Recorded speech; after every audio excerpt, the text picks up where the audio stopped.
Many astute observers see an America that is skating on thin ice. Among them is Maxwell King. He's the president of the Pittsburgh Foundation and the former editor of the Philadelphia Inquirer.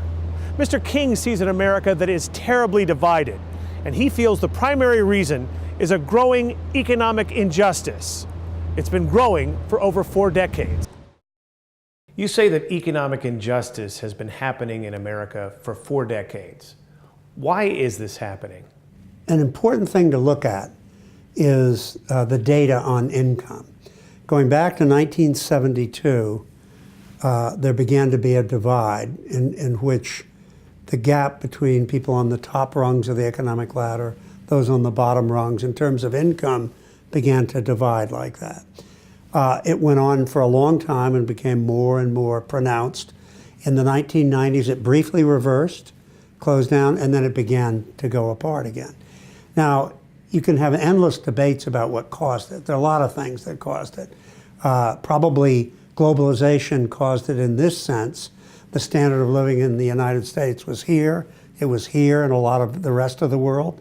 And so globalization tends to open up the channel between the two containers of water, and they equalize.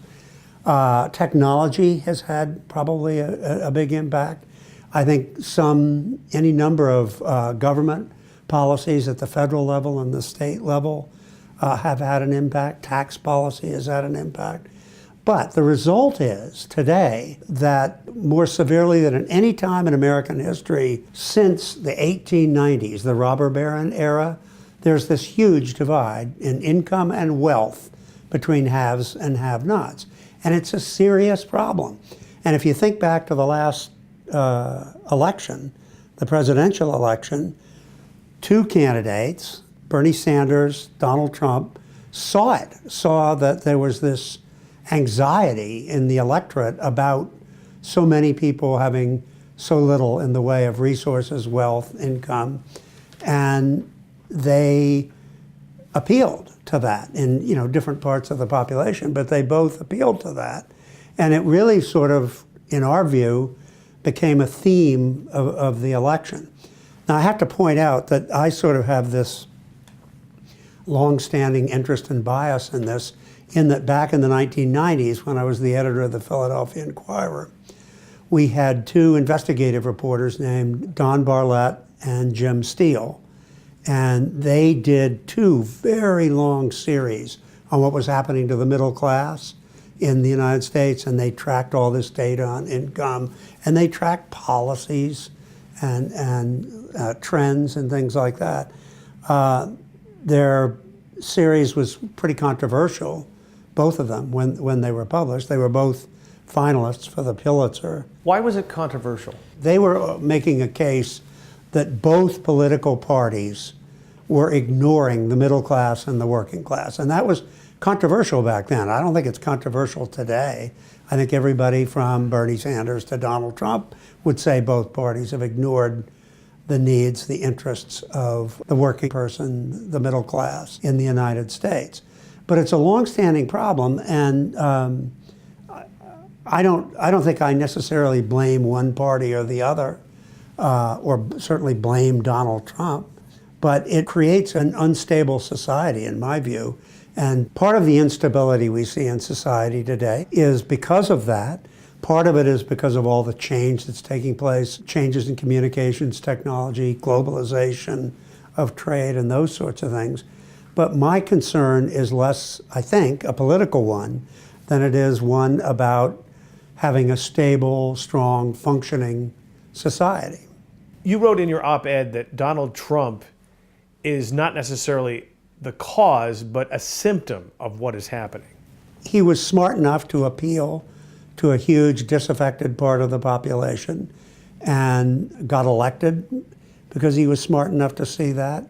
And so now, yeah, I see him less as a cause than a symptom of what's going on. But what's going on is a very challenging situation in terms of income and wealth for a large part of the population, growing part of the population living in or near poverty. And what's going on also connects with the issues of globalization, communications technology, to be very destabilizing to society. And one of the most interesting things I've read recently along these lines, it reported that 58% of American families today are living paycheck to paycheck.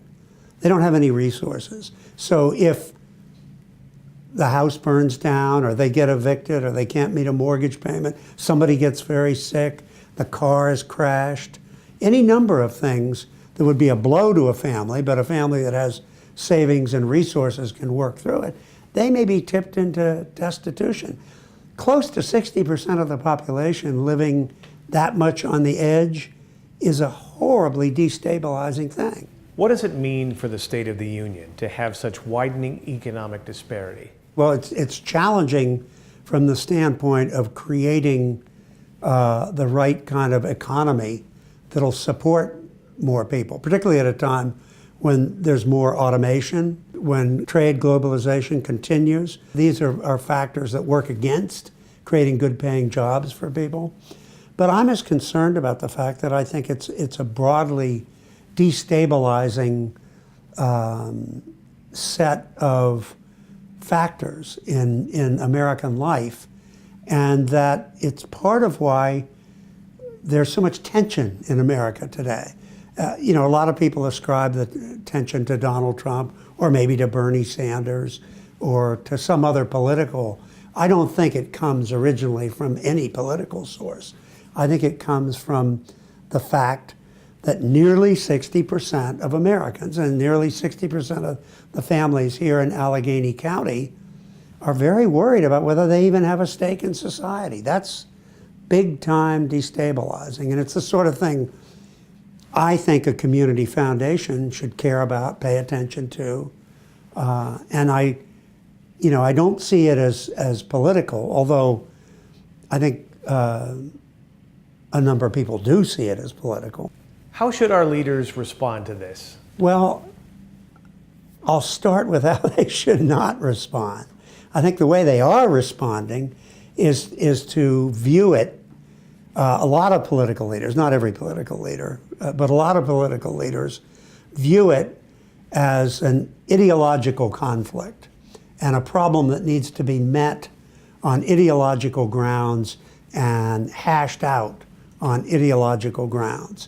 To me, it isn't so much about ideology. I mean, I understand the difference between an ideology that says it's about freedom of opportunity, everybody should be able to lift themselves up by their own bootstraps, and an ideology that says if we want a fair society, we have to have programs that help people be in position to improve their lot.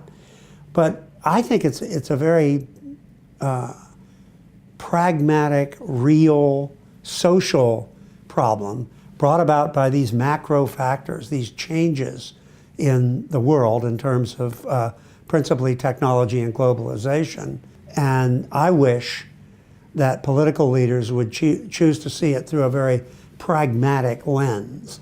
President Trump says that we're seeing turbocharged economic growth and the stock market is going up, up, up. Why isn't this translating into job growth? The stock market isn't the economy, particularly the economy as felt by blue-collar workers in cities all across America. Will there be a resurgence of jobs? My God, I'd love to see that happen, but I remain kind of skeptical about it. Enrico Moretti's The New Geography of Jobs described the growing divergence of regional fortunes within the United States. Until 1980, America seemed to be on a path toward broadly spread prosperity, with regions like the Deep South, for example, rapidly catching up. But since then, according to Moretti, the gaps have widened again. Why are we seeing this? To me, the principal reasons we're seeing it are technology and globalization. I think some people that I talk to say it's all greed. Some of it's greed, but greed's always been around and always will be. I think the profound changes are how technology has changed the world, changed commerce, changed communications, changed diplomacy changed, academia changed, war. Everything's been changed by technology, and the effect of globalization. One of the things I think Donald Trump was right to focus on was trade. I think that the trade agreements that the United States has made over the last 20 years have taken virtually no account of the impact on workers in the United States. They've represented a belief on the part of Republicans and Democrats that increased trade will cause all boats to rise. Well, in the long term, perhaps that's true. In the 50 to 100-year term, it may be that, but opening up trade all over the globe will cause all economies to improve. I actually believe that. In the short term, it's not true. And American workers have just been hammered.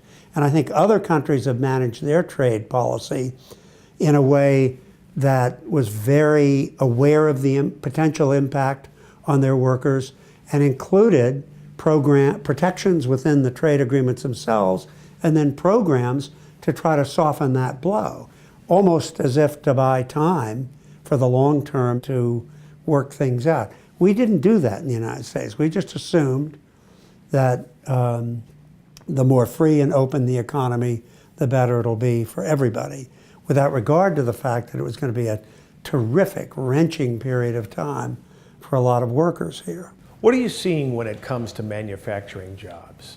I read a piece that reported auto workers, who account for about 1 in 4 manufacturing jobs created since 2010, are making $96.10 for every $100 they made 8 years ago.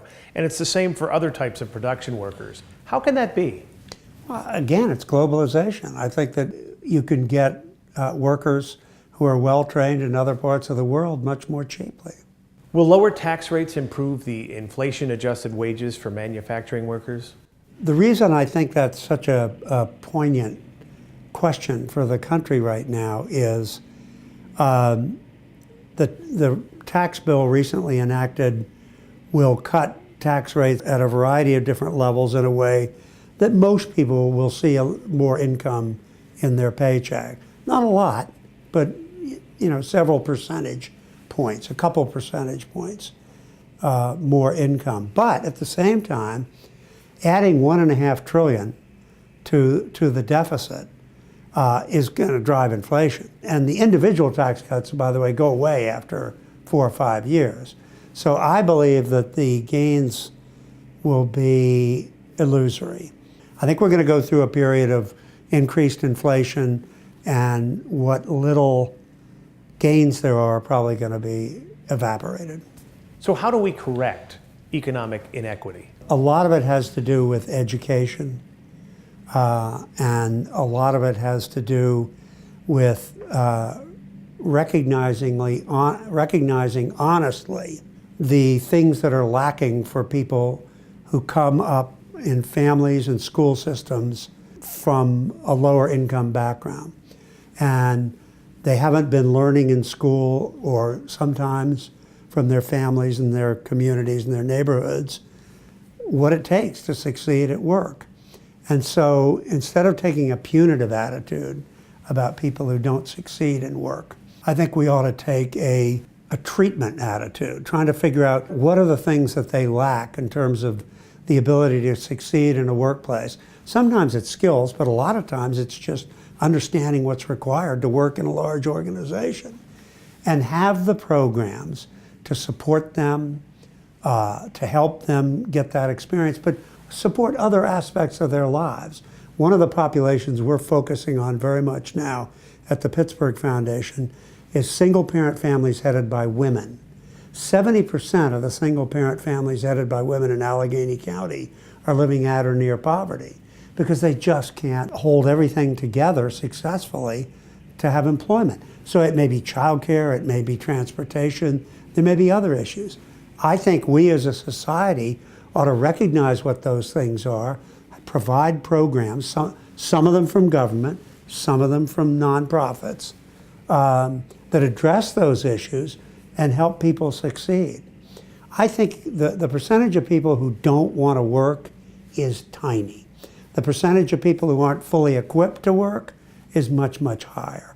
And looking at that differential and where the opportunity is for foundations, nonprofits, and government is a great opportunity. Apparently, this isn't a problem just for Americans. An Oxfam report on the world's growing wealth gap at the annual World Economic Forum in Davos, Switzerland, shows economic inequality is set to reach a tipping point next year, when the richest 1% will control more than half of the world's wealth. French President Emmanuel Macron says there's a crisis of capitalism, and he's calling for a new, stronger Europe as a counterbalance to the nationalism of the United States and the dictatorship of China. How far would this go in solving the problems that we are seeing? I worry that that would be just another version of nationalism, Europe versus Russia versus China versus the United States. But I do think that there is a crisis for capitalism right now. And it's important to recognize the tremendous value of capitalism. You know, what we're focusing on at the foundation now is poverty and vulnerable populations. Capitalism has done more to lift people out of poverty than every anti-poverty program in the history of the world, in every part of the world. Capitalism is a fabulous engine for lifting people out of poverty and providing opportunity. But it needs to be regulated, it needs to be constrained, it needs to be managed in a way that delivers social good, not just profits. Do you see any signs of hope? I'm actually more hopeful than not right now, because I think the level of awareness of the problem here in the United States and all over the globe of inequity, how serious a problem that is for societies beyond any idealistic view of what's right or what's fair or what's proper. Just seeing it as a serious societal issue, if there's that much inequity, the awareness has just grown all across the United States in the last 3 years, I think, and all across the world. So are we doing all the things we need to address it? No, I get very frustrated by lots of things that go on in government and outside government that we're not addressing the things I want us to address. But the attention on the topic is acute now, and that gives me great hope. What are the things that you think are not being addressed? Well, I'm very frustrated to see the kinds of health and human services programs that can help people get a leg up and get started being threatened, both at the state level and the federal level. There's a lot of talk about cutting back on those programs, which alarms me. Of course, the counter-argument that people offer up to this is that if you have a lot of government involvement and you increase the amount of social programs, you're essentially creating a nanny state and people become less self-reliant. What do you say to that? I believe people who say that don't understand what the programs are about, who is getting the money. First of all, most of the money is to capacitate people so that they can improve their lives. Look at Pennsylvania. I think 80% of the people who are getting Medicaid aid, and there's one other kind of aid to disadvantaged populations, 80% are handicapped, elderly, or women who are single parent raising a family. 80%. These aren't, the elderly and the handicapped are not people who are unwilling or too lazy to get to work. They're people who have serious issues. They can be helped with those issues, and progress can be made. I think people who attack those programs, A, don't understand what they're really doing and how they're really working, and B, are looking for an excuse to cut a budget. Maxwell King, president of the Pittsburgh Foundation, thank you for joining us. Thank you, Paul. It's great to be here with you.